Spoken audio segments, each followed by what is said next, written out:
El engaño del populismo. Gloria, ¿es Podemos en España ejemplo de ese populismo que supone una amenaza para todos nosotros? Pues si uno escucha los mensajes de las campañas de Hugo Chávez en 1998, de Evo Morales cuando llega al poder en el 2000, de Rafael Correa, y los planes son exactamente idénticos.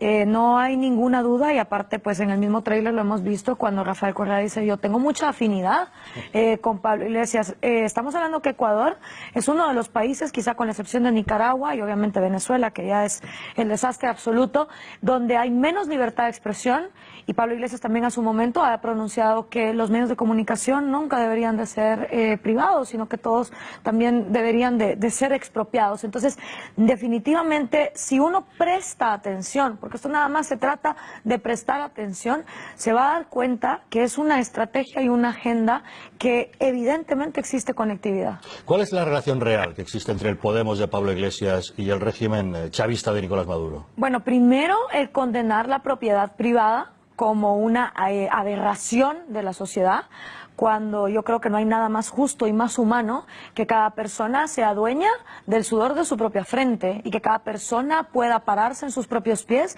con la tranquilidad de que no va a venir otro a quitarle lo que le ha costado pues construir.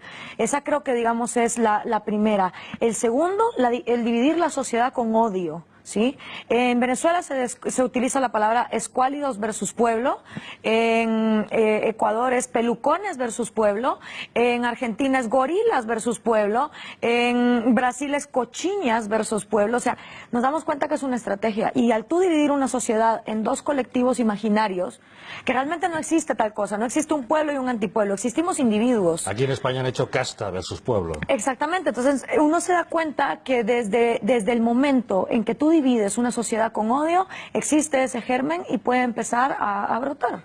No puedes gastar más de lo que te ingresa.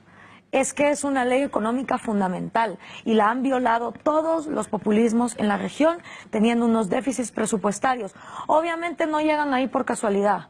Es también el nefasto trabajo que han hecho las derechas latinoamericanas en los años 90 y principios de los 2000, que hace que la gente se harte de la corrupción, le crea a estos líderes y entonces los vote.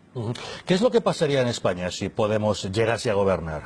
Bueno, obviamente hoy lo hablábamos en una radio, destruir instituciones en un país donde ya la corrupción es aceptada, tal vez es una tarea 8 de 10. Tal vez en España el grado de dificultad de empezar a destruir instituciones siempre se empieza por el legislativo, quitando diputados de la oposición, luego se empiezan a extorsionar jueces para que no haya juicios en contra pues de los casos de corrupción que empiezan a darse, se van cerrando medios de comunicación, etcétera. La cosa es acabar con toda la institucionalidad.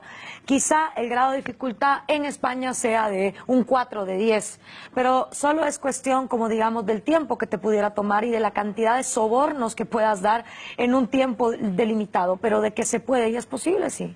¿Y somos los españoles conscientes de esa amenaza? Porque cuando esto empezó en Venezuela la gente decía, bueno, Venezuela no es Cuba. Y ahora decimos, España no es Venezuela. ¿Somos conscientes realmente de la amenaza? No, ninguno. Yo creo que todos los seres humanos preferimos vivir acobijados con esa colchita de el confort de aquí eso no va a pasar. No va a Venezuela y te lo decían. Cuando en el 97 los cubanos nos decían, ojo, esto va a pasar, nosotros decíamos, no, Cuba es una isla. Cuba porque está ahí sin que nadie la pueda salvar.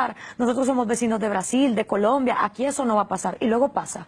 Y luego vas a Ecuador y te dicen, no, pero Rafael Correa es más inteligente. No va a pasar como lo que está pasando con Chávez. Al año, una ley de herencias que se quería llevar el 75% de los ingresos. Con Morales lo mismo. O sea, todo el mundo no le gusta aprender de experiencias ajenas. Desgraciadamente, hasta que ya es muy tarde, pues en el caso de Latinoamérica lo hemos empezado a ver. La lista de personajes es larga. Hugo Chávez y Nicolás Maduro en Venezuela, Raúl y Fidel Castro en Cuba, Michelle Bachelet en Chile, Dilma Rousseff en Brasil, Cristina Fernández de Kirchner en Argentina, Rafael Correa en Ecuador, Evo Morales en Bolivia. ¿Estos personajes qué tienen en común con Pablo Iglesias y qué les diferencia? Y todavía faltan Daniel Ortega en Nicaragua, Manuel López Obrador en México, Manuel Valdizón en Guatemala, que menos mal y no quedó, etcétera. ¿Qué tienen en común? En el discurso, el dividir a la sociedad con odio, y la incongruencia más grande de todas, que es decirle a los que ellos sí consideran pueblo, porque claro, los otros siempre son muy pocos, esa minoría que vamos a sacrificar, pero decirle a la gente, yo te voy a sacar de la pobreza, porque tú eres demasiado tonto, demasiado débil, demasiado inútil para hacerlo por tu cuenta, me necesitas a mí, Mesías. Mientras al mismo tiempo dices, pero los ricos son unos malditos y tener riqueza es de inmorales. Entonces, ese discurso de decirle a la gente, conmigo vas a estar mejor, mientras al mismo tiempo condenas el hecho de tener riqueza, es como fundamental, es un sinónimo en todos ellos y su discurso. Obviamente, el odio que hay hacia el individuo, la necesidad que hay de masificar la sociedad en dos grandes colectivos que entonces los tengas a choque, porque recordemos lo que decía Maquiavelo, divide y vencerás. Entonces aquí lo importante es dividir a la sociedad para que se vaya fragmentando. Y Gloria, ¿de qué manera se puede frenar el avance del populismo? Definitivamente hay que hacer un uso de las redes sociales, de la tecnología, de aceptar una verdad que por lo menos en el caso de Latinoamérica ha quedado evidenciada. Los gobiernos nos quieren ignorantes, porque mientras más ignorantes somos, más fácil es agarrarnos como borregos y manipularnos. Entonces, al uno aceptar que el gobierno te quiere ignorante, te quedan de dos.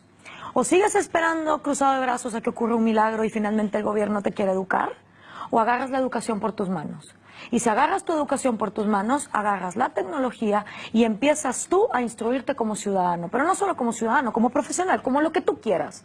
Y desde ahí entonces hay tres vías. Primero, al autoeducarte, entender muy bien qué rol quieres que tu gobierno cumpla. Segundo, tomar una causa para que tu sociedad no se debilite, involucrarte en un voluntariado, en el cambio de una ley, en lo que sea que vaya de acuerdo a tus principios. Y tercero, hoy por hoy, todos somos un periodista en potencia, un justiciero en potencia. Hoy por hoy ya no es las épocas donde Stalin podía meter a miles de personas en los gulags y nadie se enteraba, o Mao Zedong podía matar de hambre a miles de personas. No, hoy todo el mundo es un justiciero en potencia que con su teléfono celular puede realmente evidenciar lo que está pasando. En el caso de Guatemala, que el año pasado tuvimos elecciones, estábamos a punto de que ganara un populista nefasto aliado con el narcotráfico. Y una de las cosas que hizo revertir, entre muchas otras, pero una de las que hizo revertir la votación fue que se infiltraron audios, donde él estaba extorsionando a todos los candidatos a alcalde del partido y les dijo, si ustedes no ganan comprando votos,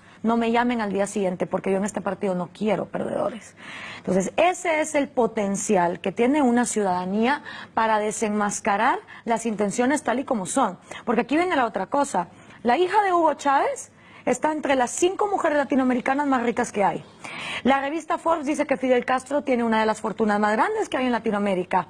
Cristina Kirchner cobraba pero millones de dólares que luego lavaba por tener unos hoteles en el sur de la Patagonia. Es decir, son tan descarados y está la hipocresía que son de los más millonarios que hay. Y hasta donde tengo entendido, ahora el señor Iglesias está entre las personas más pudientes que hay en este país. Con lo cual es como, atacas el discurso, condenas la riqueza, pero eso sí, siempre y cuando yo me haga rico con lo de los demás, todo está bien.